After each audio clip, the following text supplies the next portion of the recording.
Hi friends, చిటికలో English నేర్చుకుందాం. This is your English Vijay. Friends, ఈరోజు మన టాపిక్ ఏంటంటే అప్ అండ్ డౌన్.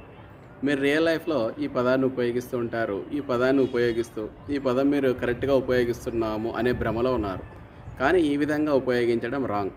నేను డైలీ అప్ అండ్ డౌన్ చేస్తున్నాను అని చెప్పడం ఏమవుతుందంటే రాంగ్. మీ దృష్టిలో అప్ అండ్ డౌన్ అంటే ఏంటండి?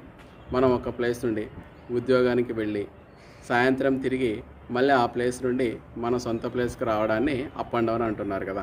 ఈ విధంగా ఒక చోటు నుండి మరొక ప్రాంతానికి వెళ్ళి అక్కడ ఉద్యోగం చేసుకొని తిరిగి మన సొంత ప్రాంతానికి తిరిగి రావడానికి అప్ అండ్ డౌన్ అనే పదం ఉపయోగించకూడదు. అలాంటి పదం ఉపయోగించకుండా మరి ఏ పదం ఉపయోగించాలి అంటే మనము కమ్యూట్ అనే ఒక పదం ఉందండి.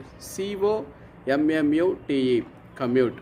మీరు ఈ పదాన్ని ఉపయోగించినారు అంటే అప్పుడు మీరు గ్రామటికల్గా ఈ పదాన్ని కరెక్ట్గా వాడినారని అర్థం. అప్ అండ్ డౌన్ అనే పదానికి బదులుగా ఈ పదాన్ని ఉపయోగించండి. I commute from Kurnool to Hyderabad everyday అంటే అర్థం ఏంటండి?